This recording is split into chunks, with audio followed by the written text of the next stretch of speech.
నమస్కారం వార్తలకు స్వాగతం. ముందుగా ముఖ్యాంశాలు. పులివెందుల రిటర్నింగ్ అధికారికి నామినేషన్ పత్రాలు అందజేసిన సీఎం జగన్.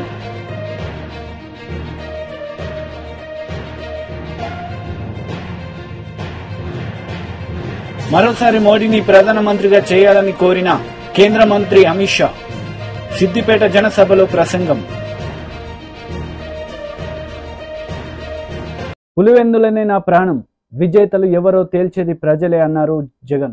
సర్వమత ప్రార్థనల అనంతరం నామినేషన్ వేసేందుకు వెళ్లే ముందు పులివెందుల సిసిఐ గ్రౌండ్ లో జరిగిన సభలో ఆయన మాట్లాడారు. చిన్నాన్న గారి విషయానికి వద్దాం.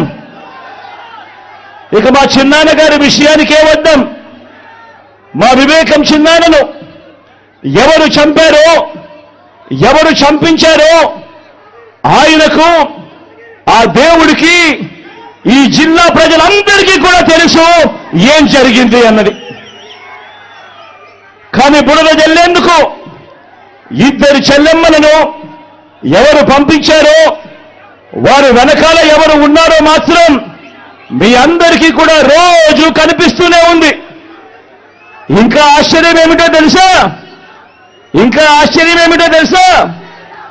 వివేకం చిన్నారను అతి దారుణంగా చంపి, అవును నేనే చంపాను అని అతి హేయంగా బహిరంగంగా చెప్పుకుంటూ తిరుగుతున్న ఆ హంతకుడికి మద్దతు ఇస్తున్నది ఎవరు? మీరే రోజు చూస్తున్నారు కదా అని అడుగుతా ఉన్నాను.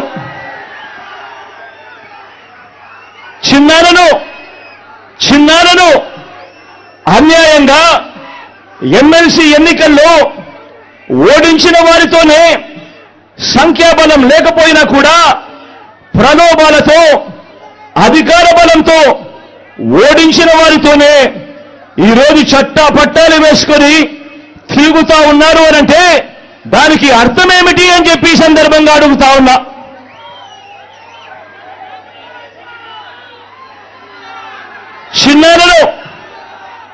చిన్నానకు రెండో భార్య ఉన్న మాట వాస్తవం అవునా కాదా? ఆ రెండో భార్యతో తనకు సంతానం ఉన్న మాట వాస్తవం అవునా కాదా? అవినాష్ అక్కడికి ఎవరు ఫోన్ చేస్తే వెళ్ళాడు వంటి అనేక ప్రశ్నలు అవినాష్ తన అనేక ఇంటర్వ్యూస్ లో, తన ప్రెస్ కాన్ఫరెన్స్ లో తాను లేవనెత్తిన ప్రశ్నలు సహేతుకమే కదా అని చెప్పి ఎవరైనా అవినాష్ వైపు ఎవరైనా మాట్లాడితే చాలు వెంటనే వారి మీద కూడా అడ్డగోలు ఆరోపణలు చేస్తూ కుట్ర రాజకీయాలు చేస్తా ఉండడం ధర్మమేనా అని చెప్పి ఈ సందర్భంగా ప్రతి ఒక్కరిని కూడా అడుగుతా ఉన్నా. ఆలోచన చేయమని చెప్పి ప్రతి ఒక్కరిని కూడా అడుగుతా ఉన్నా. ఇలా చిన్నాన్నను ఓడించిన వారిని గెలిపించాలని వైఎస్ఆర్ కాంగ్రెస్ పార్టీ అధినేత ముఖ్యమంత్రి వైఎస్ జగన్మోహన్ రెడ్డి పులివెందుల వైఎస్ఆర్సీపీ అసెంబ్లీ అభ్యర్థిగా నామినేషన్ దాఖలు చేశారు. పులివెందుల సిఎస్ఐ గ్రౌండ్లో బహిరంగ సభలో ప్రజలను ఉద్దేశించి ప్రసంగించిన అనంతరం నేరుగా మినీ సెక్రటేరియల్లోని ఆర్ఓ ఆఫీస్కి వెళ్లారు. పులివెందుల రిటర్నింగ్ అధికారికి నామినేషన్ పత్రాలు అందజేశారు. ఈ కార్యక్రమంలో కడప ఎంపీ వైఎస్ అవినాష్ రెడ్డి పాల్గొన్నారు.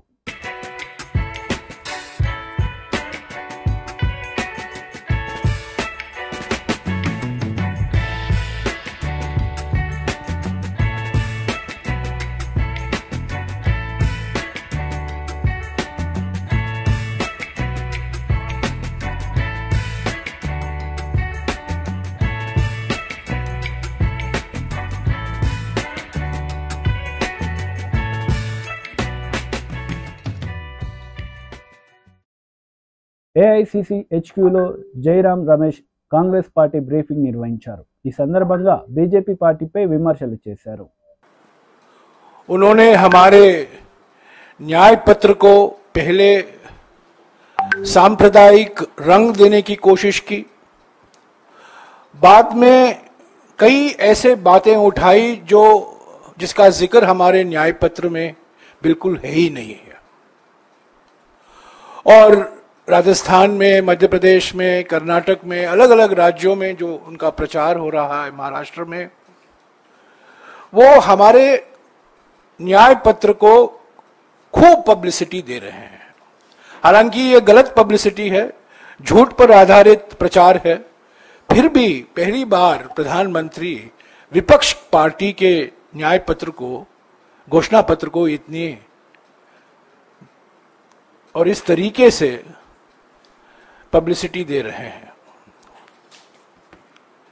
ये न्याय पत्र भारत जोड़ो यात्रा और भारत जोड़ो न्याय यात्रा के समय जो हमारे नेता जो इस यात्रा का नेतृत्व कर रहे थे, राहुल गांधी जी, और अलग अलग नेता जिसमें कांग्रेस अध्यक्ष भी शामिल थे, इन्होंने यात्रा में भाग ली, दोनों यात्राओं में भाग ली। और इस यात्रा के दौरान जो समाज के अलग अलग वर्गों से उनकी मुलाकात हुई, चर्चा हुई, जनता की चिंता वो सुने, जनता की परेशानी को उन्होंने देखा और उसी के आधार पर ये न्याय पत्र बना। क्योंकि बिल्कुल साफ हो गया था कि पिछले 10 साल में जो प्रधानमंत्री की नीयत है और प्रधानमंत्री की नीतियां हैं, उससे बेरोजगारी बढ़ी है, महंगाई पर कोई काबू नहीं ला पाए हैं और आर्थिक विषमताएं हमारे समाज में पिछले 100 सालों में इतना उस स्तर पर पहुंचा है जो पिछले 100 सालों में देखा नहीं गया। और यही तो हमारे मुद्दे हैं। भारत जोड़ो न्याय यात्रा के समय हमने बार बार कहा, राहुल जी ने बार बार कहा, कांग्रेस अध्यक्ष ने बार बार कहा कि नारी न्याय, युवा न्याय, किसान न्याय, श्रमिक न्याय और हिस्सेदारी न्याय, ये 5 न्याय हमारे चुनाव के रणनीति। సిద్దిపేట జనసభలో కేంద్ర మంత్రి అమిత్ షా పాల్గొన్నారు. మోడీని మరోసారి ప్రధానమంత్రి చేయాలని కోరారు. ఈ సందర్భంగా ఆయన ప్రసంగించారు. तेलंगाना को दिल्ली का एटीएम बनाकर रख दिया है। जो टीआरएस ने भ्रष्टाचार किया था, वो भ्रष्टाचार का, चाहे कालेश्वरम का हो, चाहे भूमि घोटाला हो, एक की भी जांच कांग्रेस पार्टी नहीं कर रही है। टीआरएस और कांग्रेस पार्टी दोनों मिले हुए हैं। और अगर मैं आज कहकर जाता हूं, आप तीसरी बार मोदी जी को प्रधानमंत्री बनाओ, मोदी जी तेलंगाना को ये भ्रष्टाचार से मुक्त कराने का काम नरेंद्र मोदी जी करेंगे। भाई और बहनों, मुझे बताओ कि यहां पर तेलंगाना विमोचन दिन मनाना चाहिए या नहीं मनाना चाहिए? जोर से बोलो, मनाना चाहिए या नहीं मनाना चाहिए?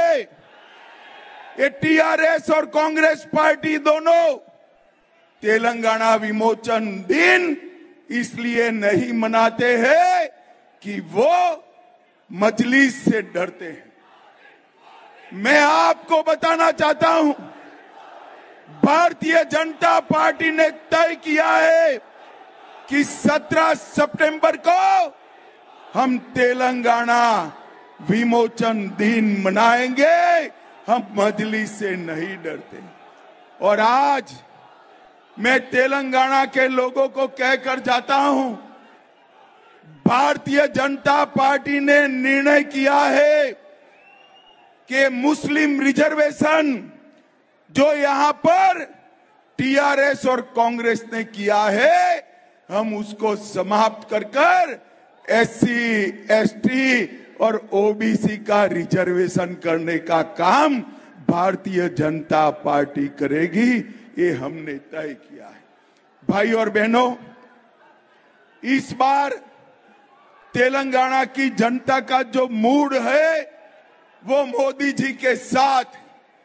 तेलंगाना की जनता ने तय किया है कि हर सीट से मोदी जी को कमल को खिलाकर दिल्ली भेजना है।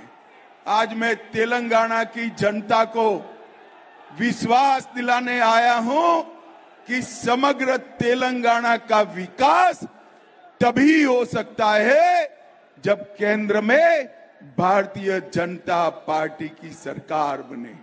भाई और बहनों, मैं आज आपको कहने आया हूं, क्या हमारे प्रत्याशी को आप प्रचंड बहुमत से जिताएंगे? जरा जोर से बोलो, जिताएंगे? मेडक में कमल का फूल खिलाएंगे? मोदी जी को तीसरी बार प्रधानमंत्री बनाएंगे? तो मेरे साथ दोनों हाथ उठाइए, उठाइए दोनों हाथ, विजय के संकल्प की मुट्ठी बींचे और प्रचंड आवाज से बोलिए, भारत माता की, भारत माता की, वंदे वंदे। టీడీపీ రాష్ట్ర అధికార ప్రతినిధి నీలాయపాలెం విజయ్ కుమార్ మీడియా సమావేశం నిర్వహించారు. ఈ సందర్భంగా సీఎం జగన్ పై ఆయన మండిపడ్డారు. గత సంవత్సరం అంటే మార్చికి పూర్తయిన ఆర్థిక సంవత్సరంలో జగన్మోహన్ రెడ్డి గారి యొక్క లిమిట్, అప్పు లిమిట్ 45,000 సంథింగ్, అంటే 47,000 చేసుకున్నాం. ఆయన ఎక్కువ అప్పులు తెచ్చాడు, దాదాపు 69,000 కోట్లు తెచ్చాడు. బట్ సెంట్రల్ ఇచ్చిన లిమిట్ మాత్రం 47,000, 45,000 సంథింగ్ చేంజ్. ఈసారి 1+1 ఆఫర్ కింద డబల్ ఇచ్చారంట, డబుల్ బొనాంజా బంపర్ ఆఫర్. ఎట్లా వచ్చిందో ఏమో. సరే, వాళ్ళు బంపర్ ఆఫర్ ఇవ్వడం, మన జగన్మోహన్ రెడ్డి గారు ఎంబడే దాన్ని అమల్లో పెట్టేయటం. ఏప్రిల్ నెల 3వ తేదీన పెన్షన్లకు కూడా డబ్బు లేకుండా, ఆ అప్పు వస్తే కానీ ఇవ్వడానికి వీలు లేకుండా, ఆ నెపాన్నంతా తెలుగుదేశం పార్టీ మీద నెట్టడానికి ప్రయత్నించి ఫెయిల్ అయిపోయి మొత్తం మీద అప్పు తెచ్చుకొని పెన్షన్లు అయితే ఎట్లయితే ఇచ్చారంటే, అప్పు చేస్తే కానీ పెన్షన్లు కూడా ఇవ్వని స్టేజ్కి వచ్చేసారన్నమాట. అందుకని ఎంత వీలైతే అంత అప్పు తెచ్చుకోవాలని ఆయన ఆశయం. అసలు ఇంత అప్పులు ఎట్లొచ్చాయి? 1,00,000 రూపాయలు, దాదాపు 1,00,000 కోట్లు, 94,000 కోట్లు ఇప్పుడే వచ్చిందంటే ఇంకో 5,000-6,000 కోట్లు ఎక్కువ తీసుకుని పెద్ద కష్టమేం కాదు. 1,00,000 కోట్ల రూపాయలు అప్పు ఎలా అడిగావు జగన్మోహన్ రెడ్డి? ఏ బేసిస్ మీద అడిగావు? మాకు తెలిసిన ఆర్థిక దీని ప్రకారం ఏమంటారు, మన బుగ్గన రాజేంద్ర రెడ్డికి చాలా పెద్ద తెలుసు, ఆయన అందరినీ ఎగతాలు చేస్తుంటాడు. సో ఫ్రెషర్లని అదని ఇదని తెగతాలు చేస్తుంటారు. ఆయన చాలా ఎంబీఏ చదువుకున్నాడు, ఆయనకి ఎకనామిక్స్ బాగా తెలుసు. మేమంతా ఎకనామిక్స్ చదువుకున్న వాళ్ళం, మాకేం తెలుసు ఎకనామిక్స్, ఆయన అయితే ఎంబీఏ చదువుకున్నాడు. సో కానీ అప్పు లిమిట్ కేంద్రం ఎలా ఇస్తుంది అంటే, మన యొక్క స్థూల రాష్ట్ర ఉత్పత్తి అంటారంటే ఈ ఆర్థిక సంవత్సరంలో, పూర్తయిన ఆర్థిక సంవత్సరంలో ఎంత క్రయ విక్రయాలు జరిగాయి, స్థూలంగా మొత్తం ట్రాన్సాక్షన్స్, మొత్తం క్రయ విక్రయాల యొక్క వాల్యూ ఎంత, దాన్ని జిఎస్డిపి అంటారు. అంటే గ్రాస్ స్టేట్ డొమెస్టిక్ ప్రోడక్ట్, అంటే స్థూల. వైసీపీ లీడర్ పోతుల సునీత మీడియా సమావేశం నిర్వహించారు. ఈ సందర్భంగా చంద్రబాబు నాయుడు పవన్ కళ్యాణ్పై మండిపడ్డారు. ప్రభుత్వం పరిపాలన నడిచింది, మరి అందులో భాగంగానే మేము సిద్ధం సభలు ఒక వెల్లువలాగా ప్రజానికమంతా కూడా మరి ఇడుపులపాయ నుంచి ఇచ్చాపురం వరకు లక్షలాదిగా వేలాదిగా మేము సిద్ధమని చెప్పి ప్రజలందరూ కూడా తండోపతండాలుగా వచ్చి జగనన్నకి మద్దతు పలికినటువంటి సందర్భాలు రాష్ట్ర ప్రజలందరూ కూడా చూడడం జరిగింది.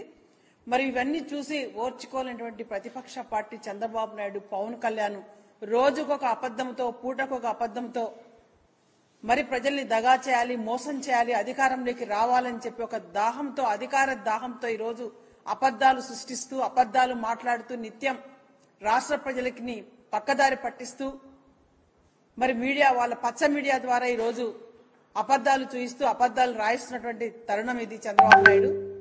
మొత్తం కూడా వాళ్ళకి ఈ సిద్ధం సభలు, మరి అలాగే ఈ 5 సంవత్సరాల పేద ప్రజల కోసం దేశానికి ఒక రోల్ మోడల్ గా, ఒక ఆదర్శంగా సంక్షేమ సుపరిపాలన నడిచినటువంటి జగన్మోహన్ రెడ్డి గారి పరిపాలన చూసి ఓర్చుకోలేక, ప్రజల్లో జగనన్నకు వస్తున్న ఆదరణను చూసి ఓర్చుకోలేక, మహిళా సాధికారత కోసం, పేదల విద్య కోసం, పేదల వైద్యం కోసం, రైతుల అభివృద్ధి కోసం ప్రతి గ్రామంలో అభివృద్ధి కేంద్రాలు ఏర్పాటు చేసి మరి గ్రామాన్నే కేంద్రంగా చేసుకుని పరిపాలించినటువంటి ప్రభుత్వం జగనన్న ప్రభుత్వం.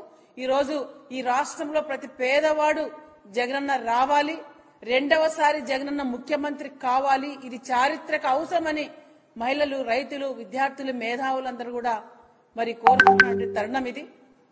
ఖచ్చితంగా జగనన్నకి అన్ని వర్గాల ప్రజల యొక్క మద్దతు 2024 ఎన్నికల వన్స్ మోర్ జగనన్న అని చెప్పి జగనన్నకు పట్టం కట్టబోతున్నారు మన ఆంధ్ర రాష్ట్ర ప్రజలందరూ. ఇవి చూసి ఓర్చుకోలేనటువంటి చంద్రబాబు నాయుడు వెన్నులో వణుకు పుట్టే ఈరోజు మరి ఇలాంటి అబద్దాలు మాట్లాడుతూ జగనన్నపై హత్యా ప్రయత్నం కూడా చేయడం జరిగింది.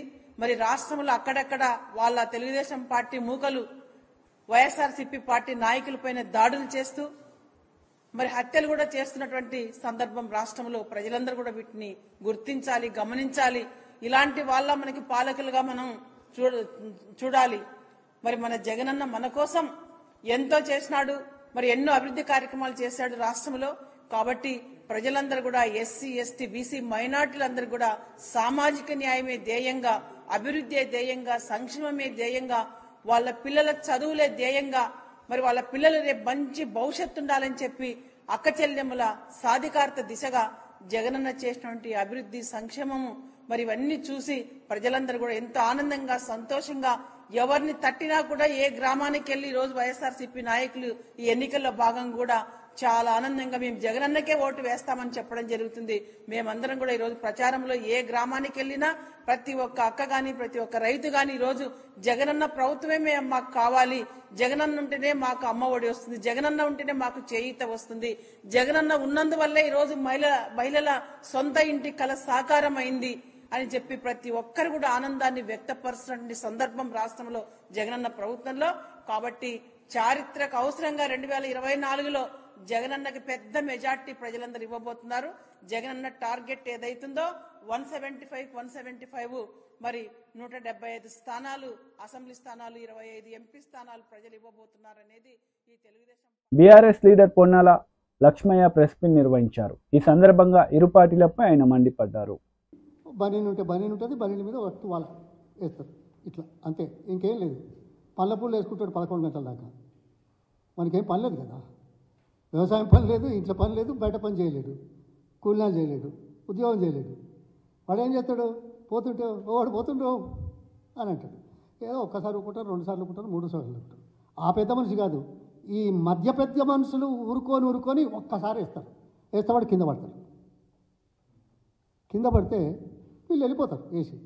వీడికి ఎన్నిసార్లు చెప్పిన ఇంత పిచ్చోడు, ఎడ్డోడు అనుకుంటూ పోతారు. వాడు లేచి తువాల ఇట్లా కొట్టి భుజం మీద వేసుకొని, ఆహా ఇప్పుడు వాడనా, ఇప్పుడు కొట్టినవా, మళ్ళీ ఒకసారి రా చూద్దాం అంటారా? ఇది మనకు తెలుసా తెలియదా? అంటే వీళ్ళ స్థాయి ఎట్లుందో ఆలోచించమని చెప్తున్నా. అనుభవం, అవగాహన రాహిత్యం, ఆ తర్వాత ఆలోచన రాహిత్యం, ప్రజల పక్షాన నిలబడే తత్వం లేని ఏమనాలి, అదే ఊలే ఆ బాపతుండు లాగా చర్చకు రమ్మంటావు. అసెంబ్లీలో హరీష్ రావు గారు అన్ని విషయాల మీద చాలా స్పష్టమైన చెప్పాడు. దానికే మీరు సమాధానం ఇచ్చారా? ఇదే కదా, ఇటువంటి వాళ్ళతో చర్చపోతారా ఎవరైనా?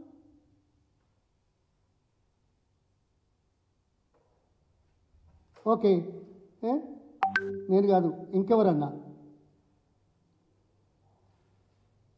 సోనియా గాంధీతో, ఖర్గే గారితో, రాహుల్ గాంధీ గారితో, ప్రియాంక గారితో ఛాలెంజ్ చేస్తే ఇదేమన్నా అయ్యేదా? ఒప్పుకునేదా? నీ పార్టీ అనుభవం ఉన్న వాళ్ళతో మేము చర్చ పెడతాం. 120 రోజుల పరిపాలన ఏమేమి మాట్లాడినావు తెలుదా? ఎలక్షన్ ముందు ఏం మాట్లాడినావు, ఎలక్షన్లు ఏం మాట్లాడుతున్నావు, ఎలక్షన్ తర్వాత ఏం మాట్లాడుతున్నావు? ఎందుకయ్యా ఇవి దాటేసే కార్యక్రమాలు, మభ్యపెట్టే కార్యక్రమాలు? ఓట్ల సందర్భంలో దమ్ము ధైర్యం ఉంటే మీ హామీల మీద మాట్లాడండి.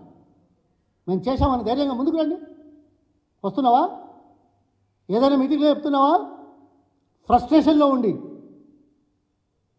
అక్కర్రాని కూతలు కూస్తున్నావు. నీ భాష ఏంటి? ఇది తెలంగాణ ప్రజలకు అవమానం కాదనుకుంటున్నావా? తెలంగాణ ప్రజలు గుర్తించలేరనుకుంటున్నావా? అదేదో తాడేసి ఉంచితే ఎవరెస్ట్ శిఖరం కిందికి వస్తుందని చెప్పే బాపతున్నట్టున్నది. లేకుంటే ఓ చెట్టు కొమ్మకు ఓ తాడేసి చెట్టును వలగొడుతున్న చూడు అన్నట్టున్నది. ఏం చెప్పాలి, ఏం మాట్లాడాలి? చర్చలు కాదు, ఇప్పటికే ఇచ్చిన సమాచారం మీద రండి, మాట్లాడండి. సమబుద్ధులతోటి చర్చలకు అవసరం అవకాశం. ప్రజాపక్షాన నిలబడి 4 గంటలు ఒక వేదిక ద్వారా సమాచారం ఇచ్చిన వాళ్ళు చర్చలకు భయపడేవాళ్ళ? ఆ సమాజంలోని లోతుపాతులు, పరిపాలనా పరంగా చేయాల్సిన అవసరాలు, ముందు చూపు కార్యక్రమాలు ఇవి అర్థం చేసుకోలేని దౌర్భాగ్యపు వాళ్ళ ఛాలెంజ్లు తీసుకోవడం జరుగుతుందా? ఏ పార్టీలైనా ఏదో ఈయన ఛాలెంజ్ చేసినాడని నేను అన్నలా అవుతుందా? చేస్తారా? జాతీయ అధికార ప్రతినిధి తిరునగరి జోస్న మీడియా సమావేశం నిర్వహించారు. ఈ సందర్భంగా పలు అంశాలపై ఆమె మాట్లాడారు. ఎంత పెద్ద ఆర్థిక సరే యూజువల్గా అయితే జగన్మోహన్ రెడ్డి గారి విషయానికి వచ్చేటప్పుడు ఆర్థిక నేరస్తులు అనేటువంటి ఒక పాయింట్ వస్తుంది. కాకపోతే నేను ఆంటర్ప్రెన్యూర్షిప్ మీద మాట్లాడింది కాబట్టి let's talk about his entrepreneurship అని గనక తీసుకుంటే, జగన్మోహన్ రెడ్డి గారు తన తండ్రి అధికారంలో ఉండగా సుమారుగా 64 షెల్ కంపెనీలను ఏర్పాటు చేసి ఆర్థిక అవకతవకలకు పాల్పడ్డారు అనేటువంటిది సిబిఐ ఇచ్చినటువంటి ఒక నివేదిక. ఆ షెల్ కంపెనీలు ఏంటో కూడా కొన్ని నోటిఫై చేశారు వాళ్ళు.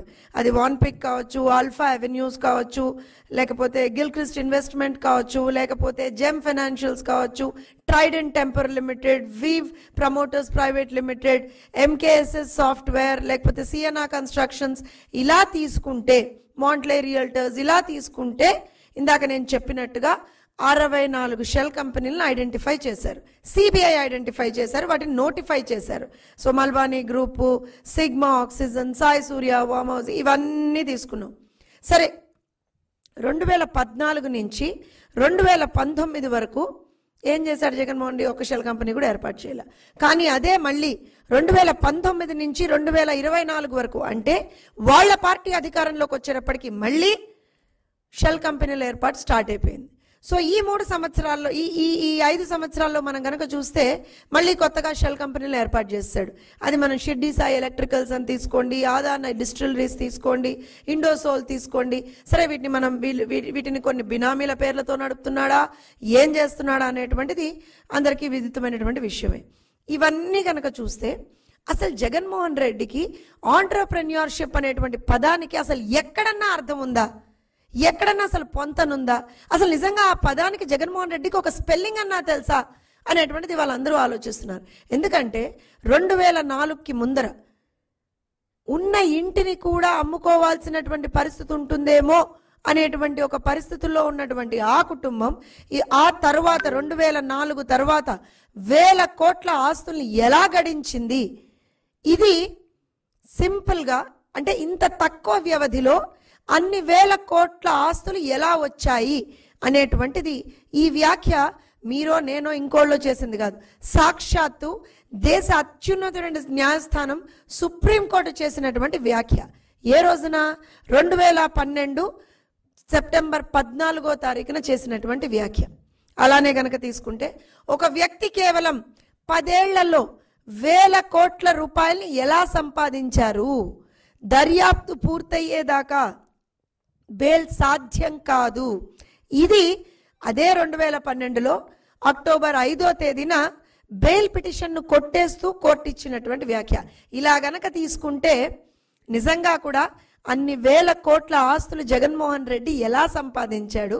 నిజంగా పాపం నిన్న అమ్మాయి అడిగినట్టుగా ఆంటర్ప్రెన్యూర్షిప్ స్కిల్సా, లేకపోతే దోచుకోవడం అనేటువంటి ఒక స్కిల్ని నిజంగా కూడా నాకు తెలిసి దాంట్లో పిహెచ్డినో ఇంకేదన్నానో చేసినటువంటి జగన్మోహన్ రెడ్డి స్కిల్లా అనేటువంటిది ఆలోచించాల్సినటువంటి పరిస్థితి.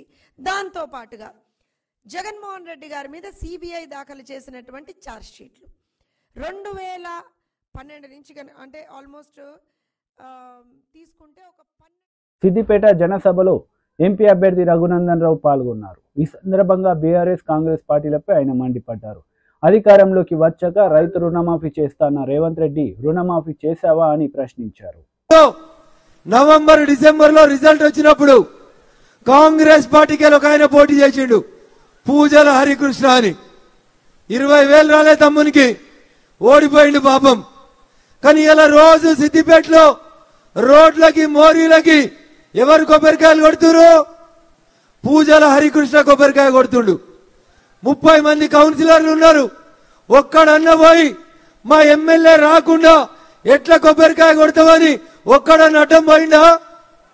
పోలేదంటే హరీష్ రావు మీద సిద్దిపేట వాళ్ళకి ప్రేమ ఉన్నదా, కోపం ఉన్నదా, భయం ఉన్నదా అనేది ఒకసారి అర్థం చేసుకోవాలి. ఇలా అధికారం పోయింది, హరీష్ రావు సిద్దిపేటకు వస్తలేడు. ఎందుకంటే పోలీసు వాళ్ళు గౌరవిస్తలేరు. ఆయనకు వంతపాడే సురేందర్ రెడ్డి లేడు. ఉన్నాడా సురేందర్ రెడ్డి? ఉన్నాడా సురేందర్ రెడ్డి? హరీష్ రావు అడుగులకి మడుగులెత్తే పోలీసు వాళ్ళు ఉన్నారా? ఇప్పుడు ఉన్నారా? అందుకని హరీష్ రావు కూడా వస్తలేడు. వస్తే కూడా అప్పుడప్పుడు మెల్లగా ఇట్లొచ్చి సాటికి వెళ్ళొచ్చి సాటికి పోతా ఉన్నాడు. అంతేనా? అందుకని భారతీయ జనతా పార్టీ నాయకులకి, కార్యకర్తలకు నేను సవినయంగా ఒకటే విజ్ఞప్తి చేస్తా ఉన్నా. సిద్దిపేట భయంలోంచి బయటికి వచ్చింది. సిద్దిపేట ఇయ్యలో 40 ఏళ్లుగా 1985లో చంద్రశేఖరరావు గెలిచిన నాటి నుంచి ఇయ్యాలటి దాకా ఒకటే కుటుంబం సిద్దిపేటను దోసుకుంటే ఆ సిద్దిపేట ప్రజలు చంద్రశేఖరరావు గారి కుటుంబాన్ని, హరీష్ రావు గారిని వద్దనుకున్నారు. కాబట్టి ఇవాళ సిద్దిపేట గడ్డ మీద భారతీయ జనతా పార్టీ కోసం ఇంతమంది కార్యకర్తలు వచ్చి నినదించారు అనేది ఒక్కసారి మీరందరూ కూడా గుర్తుంచుకోవాలి. చాలా మాట్లాడుతూ ఉన్నాడు హరీష్ రావు. నేను ఇవాళ రేవంత్ రెడ్డి కూడా బాగా మాట్లాడుతూ ఉన్నాడు. గంట కింద కాంగ్రెస్ పార్టీ గాంధీ భవన్ ముంగట ఓ బోర్డు పెట్టుకొని కూర్చున్నాడు రేవంత్ రెడ్డి. ఆ బోర్డులో నయవంచన అని హెడ్డింగ్ పెట్టిండు. నయవంచన అనే పదానికి పర్యాయ పదం ఎవరు అంటే ఈ దేశంలో కాంగ్రెస్ పార్టీ తప్ప ఇంకొక పార్టీ కాదు. దేశానికి స్వతంత్రం వచ్చినప్పటి నుంచి ఈ దేశంలో మెజారిటీ ప్రజలని వంచింది ఎవరంటే కాంగ్రెస్ పార్టీ తప్ప ఇంకొకరు కాదు. ఒక దేశానికి 2 రాజ్యాంగాలు, 2 ప్రధానమంత్రులు, 2 జెండాలు, 2 ప్రైమ్ మినిస్టర్లు ఉంటారని చెప్పి ఈ దేశ ప్రజలని వంచినటువంటి పార్టీ కాంగ్రెస్ పార్టీ. ఆ కాంగ్రెస్ పార్టీ ఆఫీస్ ముంగట నయవంచన అని ఒక బోర్డు పెట్టుకొని రేవంత్ రెడ్డి కూర్చొని ధర్నా చేస్తున్నట్టు నాటకం చేస్తుండు. నేను సిద్దిపేట గడ్డ మీదకి వెళ్ళి రేవంత్ రెడ్డి గారిని అడుగుతున్నా, ఎన్నికలు అయిపోగానే డిసెంబర్ 9వ తారీఖు నేను ముఖ్యమంత్రి అయితే వెంటనే ప్రతి రైతుకి 2 లక్షలు రైతు రుణమాఫీ చేస్తా అన్నాడు. అయిందా రుణమాఫీ? ఇగో రేవంత్ రెడ్డి దీన్ని అంటారు నయవంచన. అంటే ఓట్లేయించుకొని గట్టకెక్కి ముఖ్యమంత్రిగా ప్రమాణం చేసి 4 నెలలు అయితే కూడా 2 లక్షల రైతు రుణమాఫీ చేయలేదు కదా. ఇగో దీన్ని అంటారు రేవంత్ రెడ్డి గారు నయవంచన అని దీన్ని చెప్తారు. ఏం చెప్పిండు? పెద్ద కొడుకు 2,000 ఇస్తుండు, ముసలవ్వకి ఇస్తే ముసలాయనకి ఇస్తలేడు. ఇంటికి 2 పింఛన్లు కావాలంటే ముసలవ్వకి ముసలాయనకి ఇద్దరికి మనిషికి 4,000 పింఛన్ కావాలంటే కాంగ్రెస్ పార్టీకి ఓటేయండి, వచ్చే డిసెంబర్ నుంచి మేము 4,000 పింఛన్ ఇస్తా అన్నాడు. అక్క ఎవరికైనా 4,000 పింఛన్ వచ్చిందా? గిడ కూర్చున్న మా వాళ్ళు చెప్పాలి, ఎవరికైనా 4,000 పింఛన్ వచ్చిందా? రాలేదా? వచ్చిందా? జర గట్టిగా చెప్పాలి, గిట్టిగా వచ్చేదాకా. 4,000 పింఛన్ వచ్చిందా? రాలేదు. ఇగో రేవంత్ రెడ్డి దీన్ని అంటారు నయవంచన. వార్తలు ముగించే ముందు ముఖ్యాంశాలు మరోసారి. పులివెందుల రిటర్నింగ్ అధికారికి నామినేషన్ పత్రాలు అందజేసిన సీఎం జగన్.